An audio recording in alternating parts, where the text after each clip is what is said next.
Hello students. तो बेटा कल हमने क्या किया था कि स्वतंत्रता क्या है और स्वतंत्रता का अर्थ क्या है और उसकी परिभाषाएं। स्वतंत्रता का मैंने आपको दो अर्थ बताए थे, एक नकारात्मक स्वतंत्रता होती है और एक सकारात्मक स्वतंत्रता। दोनों मैंने आपको बताया था। जब स्वतंत्रता पर कोई बंधन नहीं होता किसी भी प्रकार का, वो होती है नकारात्मक स्वतंत्रता। और सकारात्मक स्वतंत्रता जब कुछ हमारे स्वतंत्रता के साथ साथ कुछ कर्तव्य होते हैं हमारे, और जिनको कि कानूनों के द्वारा थोड़ा सीमित किया जाता है हमारी स्वतंत्रता को, वो होती है सकारात्मक स्वतंत्रता। मेरी आवाज क्लियर आ रही है सबको? तो आज फिर मैंने ये भी बताया था कि स्वतंत्र जो हमने अर्थ पढ़ा, उसकी परिभाषाएं पढ़ी, उसके आधार पर मैंने बताया था कि स्वतंत्रता में क्या क्या बातें निहित हैं, कि स्वतंत्रता में क्या क्या होता है। प्रतिबंधों का अभाव स्वतंत्रता नहीं है। हम यह मान लें कि सिर्फ प्रतिबंध का अभाव है तो स्वतंत्रता हो गई, नहीं, वो स्वतंत्रता नहीं है। इसके अलावा मैंने आपको बताया था कि निरंकुश अन्यायपूर्ण पाबंदियों का अभाव भी स्वतंत्रता है। निरंकुश तथा अन्यायपूर्ण बंधन है तो स्वतंत्रता संभव नहीं है। ये मैंने आपको कुछ निष्कर्ष के तौर पे कुछ पॉइंट्स बताए थे कि अनुचित कार्यों पर उचित प्रतिबंध लगाना ही स्वतंत्रता है। यानी कि जो हमारे अनुचित सभी कार्य दो प्रकार के होते हैं, कुछ उचित होते हैं, कुछ अनुचित होते हैं। जब हमारे अनुचित कार्यों पर प्रतिबंध लगा दिया जाता है सरकार के द्वारा या कानून के द्वारा, तो वो स्वतंत्रता है। स्वतंत्रता सभी व्यक्तियों को समान रूप से प्राप्त होती है। स्वतंत्रता के बिना व्यक्ति का विकास संभव नहीं। इसके अलावा व्यक्ति को वो सभी कार्य की स्वतंत्रता है जिससे दूसरों को हानि ना पहुंचे। Clear everyone? मेरी आवाज आ रही है सबको? आज हम करते हैं स्वतंत्रता के भिन्न भिन्न रूप अथवा प्रकार। स्वतंत्रता का अर्थ और परिभाषाएं हमने कर ली, कंक्लूजन कर लिया कि परिभाषाओं के आधार पर क्या निष्कर्ष निकलता है। अब हम कर रहे हैं स्वतंत्रता के भिन्न भिन्न रूप एवं प्रकार कौन कौन से हैं। सबसे पहली स्वतंत्रता है प्राकृतिक स्वतंत्रता। स्वतंत्रता कौन सी है? Natural liberty. नेचुरल लिबर्टी की स्वतंत्रता का अधिकार व्यक्ति को जन्म से ही प्राप्त होता है। प्राकृतिक स्वतंत्रता, जब मनुष्य ने जन्म लिया तो वह स्वतंत्र पैदा हुआ, उसके ऊपर कोई भी बंधन नहीं था। तो जो हमारे सामाजिक समझौते के समर्थक है, मैंने आपको पहले पढ़ाया हुआ है, जॉन लॉक, हॉब्स और रूसो, जिन्होंने सामाजिक समझौते का सिद्धांत दिया था, जिन्होंने यह बताया था कि हमें कि प्राकृतिक मनुष्य प्राकृतिक रूप से स्वतंत्र होता है। यानी कि जब मनुष्य जन्म लेता है तो वह स्वतंत्र होता है और उसकी जो प्राकृतिक स्वतंत्रता है असीमित तथा निरंकुश होती है। और ये तो सामाजिक समझौतों के समर्थकों ने कहा था, लेकिन अब यहाँ पर हम प्राकृतिक स्वतंत्रता कर रहे हैं तो उसका तात्पर्य है कि व्यक्ति को अपनी इच्छा से बिना किसी बंधन के प्रत्येक प्रकार के कार्य करने की छूट है। यानी कि व्यक्ति को बिना किसी बंधन के प्रत्येक प्रकार के कार्य करने की छूट है। जैसा कि रूसो एक समझौतावादी था जिसने कहा है कि प्रत्येक व्यक्ति स्वतंत्र जन्म लेता है परंतु सभी जगह वह अपने आप को बंधनों में जकड़ा हुआ पाता है। तो प्राकृतिक स्वतंत्रता हम कहेंगे कि राज्य के अस्तित्व में आने से पहले भी थी। राज्य के अस्तित्व आने से पहले जो स्वतंत्रता प्राप्त थी वो है प्राकृतिक स्वतंत्रता। प्राकृतिक अवस्था में किसी प्रकार का कोई कानून नहीं होता था। प्रत्येक जो व्यक्ति थे वो सभी प्रकार के बंधनों से मुक्त होते थे। तो इस प्रकार की स्वतंत्रता को हम कहेंगे कि आधुनिक समय में स्वीकार नहीं किया जा सकता। आधुनिक समय में इस प्रकार की स्वतंत्रता को कोई मान्यता प्रदान नहीं है। तो स्वतंत्रता के जो भिन्न भिन्न रूप और टाइप्स है, उसमें सबसे पहला है प्राकृतिक स्वतंत्रता, दूसरा है अब नागरिक स्वतंत्रता। मेरी आवाज क्लियर आ रही है? ठीक है। नागरिक स्वतंत्रता, नागरिक स्वतंत्रता जो आई वो राज्य की उत्पत्ति के बाद आई। राज्य के निर्माण के बाद, समाज के निर्माण के बाद वो अस्तित्व में आई। प्रत्येक व्यक्ति किसी न किसी राज्य का सदस्य अवश्य होता है। राज्य का सदस्य अथवा नागरिक होने के नाते उसे स्वतंत्रता प्रदान की जाती है। उसे हम कहेंगे नागरिक स्वतंत्रता। यानी कि राज्य का नागरिक होने के कारण जो स्वतंत्रता हमें प्राप्त हुई वही है नागरिक स्वतंत्रता। सभी राज्य अपने नागरिकों को ऐसी स्वतंत्रता प्रदान करता है और ताकि व्यक्ति अपना सर्वांगीण विकास कर सके। व्यक्ति को अपना सर्वांगीण विकास करने के लिए इस प्रकार की स्वतंत्रता का होना जरूरी है। और आधुनिक समय में सभी राज्य अपने नागरिकों को ऐसी स्वतंत्रता प्रदान करते हैं। इसके अतिरिक्त नागरिक स्वतंत्रता हम कहेंगे कि जो नागरिक स्वतंत्रता है वो केवल संगठित समाज या राज्य में ही संभव होती है, राज्य से बाहर ऐसी स्वतंत्रता प्राप्त नहीं होती। तो दूसरी हमने बताई नागरिक स्वतंत्रता, पहली थी प्राकृतिक स्वतंत्रता। अब तीसरी आती है राजनीतिक स्वतंत्रता। राजनीतिक स्वतंत्रता हम सभी को प्राप्त है। क्या होता है राजनीतिक स्वतंत्रता में कि राज्य के वे सभी वयस्क नागरिक जिनकी आयु 18 वर्ष है, वयस्क कौन हुआ, जिसकी आयु 18 वर्ष है, उसको उन सभी को संविधान द्वारा राज्य के कार्यों में भाग लेने का अधिकार दिया गया है, ऐसी स्वतंत्रता दी गई है। उन्हें मत देने का अधिकार दिया गया है। और तो राजनीतिक, दूसरे शब्दों में हम कहेंगे कि राजनीतिक स्वतंत्रता से अभिप्राय ऐसी स्वतंत्रता से है जिसके द्वारा नागरिकों को सरकार के कार्यों में भाग लेने का अधिकार प्राप्त हो जाता है। और इसके अलावा हम कहेंगे कि राजनीतिक स्वतंत्रता एक ऐसी भी स्वतंत्रता है जिसके द्वारा लोगों को अपनी सरकार चुनने, सरकार के कार्यों में भाग लेने, सरकार की नीति को प्रभावित करने, सरकार की नीतियों की आलोचना करने, अगर सरकार कोई ऐसी नीति बनाती है जो जनता के हित में नहीं होती तो जनता को उसका विरोध करने का भी अधिकार प्राप्त है। तो ये सारी स्वतंत्रताएं हमारी है राजनीतिक स्वतंत्रता, यानी कि प्रत्येक व्यक्ति को संघ या समुदाय बनाने, सार्वजनिक पद प्राप्त करने, सरकार का समर्थन या विरोध करने की स्वतंत्रता प्राप्त होना। ये कौन कौन सी स्वतंत्रता है? सारी राजनीतिक स्वतंत्रता। और लोकतंत्र में सभी व्यक्तियों को, सभी नागरिकों को यह राजनीतिक स्वतंत्रता प्राप्त होती है। तो पहली थी प्राकृतिक स्वतंत्रता, दूसरी थी नागरिक स्वतंत्रता, तीसरी थी राजनीतिक स्वतंत्रता। अब चौथी आती है आर्थिक स्वतंत्रता। आर्थिक स्वतंत्रता, इस स्वतंत्रता को हम कहेंगे कि एक समान नहीं प्राप्त होती है सभी को, क्योंकि जो आर्थिक स्वतंत्रता है वो हमारी आर्थिक आवश्यकताओं से, इसे व्यक्ति की आवश्यकताओं की पूर्ति का साधन माना जाता है।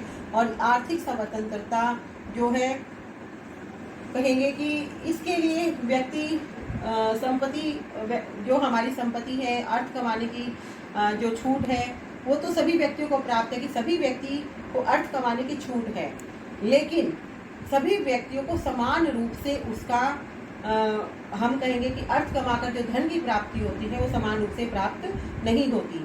तो आर्थिक स्वतंत्रता का हम कहेंगे कि सही मायने में अभिप्राय है कि मनुष्य को अपनी आजीविका कमाने के लिए कुछ सुविधाएं प्राप्त होनी चाहिए, उसे सुरक्षा प्रदान होनी चाहिए, और उस उद्देश्य के लिए व्यक्ति को बिना किसी भेदभाव के कार्य करने, उस कार्य का वेतन पाने और काम करते हुए बीच में विश्राम तथा अवकाश और उसकी आर्थिक सुरक्षा, अगर काम करते हुए उसके साथ कोई घटना घटित हो जाती है तो उसे इसके लिए आर्थिक सुरक्षा प्रदान की जाए।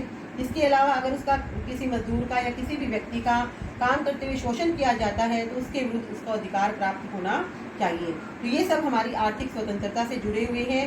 तो सीमित व्यक्तिगत संपत्ति के अधिकार को वर्तमान समय में मान्यता प्राप्त है। तो आर्थिक स्वतंत्रता का मतलब है कि प्रत्येक मनुष्य को अपनी आजीविका कमाने के लिए अवसर प्राप्त होना चाहिए, उसे स्वतंत्रता होनी चाहिए, वह कोई भी कार्य कर सकता है, इसकी उसे छूट होनी चाहिए। फिर आता है धार्मिक स्वतंत्रता। धार्मिक स्वतंत्रता, धार्मिक स्वतंत्रता हमने मौलिक अधिकारों में भी पढ़ा है कि धार्मिक स्वतंत्रता की व्यक्ति की ये हमारी अंतरात्मा से संबंधित है, व्यक्ति की अंतरात्मा से संबंधित है कि धार्मिक स्वतंत्रता राज्य द्वारा व्यक्ति को कोई भी धर्म मानने के लिए बाध्य ना किया जाए। प्रत्येक व्यक्ति अपनी इच्छा से किसी भी धर्म को अपना सकता है, किसी भी धर्म का प्रचार कर सकता है और किसी भी धर्म को छोड़कर दूसरा धर्म अपना सकता है। तो ये हमारी होगी धार्मिक स्वतंत्रता। राज्य धर्म निरपेक्ष होने के नाते धर्म के नाम पर न कोई प्रतिबंध लगा सकता है और न ही किसी तरह का किसी व्यक्ति को कोई विशेष अधिकार प्रदान कर सकता है। धार्मिक स्वतंत्रता की स्थापना के लिए राज्य को प्रत्येक व्यक्ति को धार्मिक स्वतंत्रता का अधिकार प्रदान किया गया है। और जिन देशों में धार्मिक स्वतंत्रता की स्थापना की जाती है उन देशों को, उन राज्यों को धर्मनिरपेक्ष राज्य घोषित किया गया है, उन्हें धर्मनिरपेक्ष राज्य कहा जाता है। और इसके अलावा जो धर्म के आधार पर राज्य के द्वारा कोई शिक्षा नहीं दी जाएगी, धर्म के आधार पर किसी भी व्यक्ति के साथ किसी भी धर्म को कोई चंदा राज्य की ओर से नहीं दिया जाएगा। तो यानी कि राज्य जो हमारा होगा वो धर्मनिरपेक्ष होगा। ठीक है, तो ये है हमारी धार्मिक स्वतंत्रता। आप सबको क्लियर है? आवाज आ रही है मेरी? ओके, फिर 6 पॉइंट आता है व्यक्तिगत स्वतंत्रता। व्यक्तिगत स्वतंत्रता मतलब हर व्यक्ति अपने तन और मन का स्वामी है। व्यक्ति का स्वयं के प्रति व्यवहार उसका व्यक्तिगत व्यवहार कहलाता है। व्यक्ति को वो सभी कार्य करने की छूट होनी चाहिए, स्वतंत्रता होनी चाहिए जो उसके स्वयं से संबंधित है, सेल्फ से संबंधित है और जिनका प्रभाव किसी अन्य व्यक्ति पर नहीं पड़ता। यद्यपि प्रत्येक व्यक्ति को यह स्वतंत्रता प्राप्त होती है, परंतु ऐसी स्वतंत्रता असीमित नहीं हो सकती। यानी कि सभी व्यक्तियों को जीवन तथा संपत्ति की सुरक्षा करना राज्य का उत्तरदायित्व है। हमने राज्य को अस्तित्व में क्यों लाए? आपको पता है कि राज्य जब आरंभ में राज्य या सरकार नाम की कोई चीज नहीं थी, धीरे धीरे राज्य का विकास हुआ और आज राज्य कल्याणकारी राज्य का रूप धारण कर चुका है। लेकिन हमने राज्य का, जब राज्य अस्तित्व में आया, राज्य अस्तित्व में क्यों आया? क्योंकि व्यक्ति का जीवन और संपत्ति सुरक्षित नहीं थे। तो व्यक्ति को जीवन तथा संपत्ति की सुरक्षा प्रदान करने के लिए राज्य जरूरी है और व्यक्तिगत स्वतंत्रता का उद्देश्य है व्यक्ति के तन और मन का विकास करना। यही कारण है कि सभी देशों में आत्महत्या को अन्याय और पाप समझा गया है और इसके अलावा उसे एक अपराध भी माना गया है। किसी व्यक्ति को निजी स्वतंत्रता उस सीमा तक ही प्रदान की जाती है जिस सीमा तक उसकी स्वतंत्रता अन्य व्यक्तियों की स्वतंत्रता को नष्ट नहीं करती। ठीक है ना, कि मेरी स्वतंत्रता जब तक सही है, जब तक मेरी स्वतंत्रता दूसरे व्यक्ति की स्वतंत्रता के बीच में कोई रुकावट पैदा नहीं करती। तो व्यक्ति के उन सभी कार्यों को पूर्ण स्वतंत्रता प्राप्त होनी चाहिए जो केवल व्यक्ति से संबंधित है। अगर उसके कार्य किसी दूसरे व्यक्ति की स्वतंत्रता को बाधित करते हैं तो उन कार्यों को रोक दिया जाएगा। तो समाज में रहने वाले सभी व्यक्तियों की सुरक्षा को विश्वसनीय बनाना, उनकी स्वतंत्रता को सुरक्षित रखना राज्य का महत्वपूर्ण कार्य है। राज्य अपने इस कार्य को तभी पूरा करता है यदि प्रत्येक व्यक्ति अपनी स्वतंत्रता अन्य व्यक्तियों की स्वतंत्रता के अनुकूल हो, उसकी स्वतंत्रता किसी अन्य व्यक्ति के बीच में बाधा उत्पन्न ना करे। Clear everyone? तो ये थी व्यक्तिगत स्वतंत्रता जो हमारे स्वयं से संबंधित है, इसमें कि हमारी सुरक्षा है, आत्म सुरक्षा से संबंधित है। फिर आता है नैतिक स्वतंत्रता। प्रत्येक मनुष्य दो प्रकार के कार्य करता है, एक होता है आंतरिक कार्य और दूसरा होता है बाह्य कार्य। जो नैतिक स्वतंत्रता है वो मनुष्य के आंतरिक कार्यों से संबंधित होती है, मनुष्य की आत्मा से संबंधित है। प्रत्येक व्यक्ति को अपनी आत्मा की आवाज के अनुसार व्यवहार करने की स्वतंत्रता है। जब व्यक्ति अपनी अंतरात्मा के विरुद्ध व्यवहार करता है, कार्य करता है, तो उसकी नैतिक स्वतंत्रता का हनन होता है और राज्य का कोई ऐसा कार्य नहीं करना चाहिए जिससे कि व्यक्ति की नैतिक स्वतंत्रता की हानि हो। राज्य किसी भी व्यक्ति को नैतिक नहीं बना सकता ना। तो व्यक्ति नैतिक कब बनता है? अपनी अंतरात्मा की आवाज से। तो राज्य के सारे कार्य व्यक्ति की आंतरिक आत्मा की आवाज के प्रतीक नहीं होते।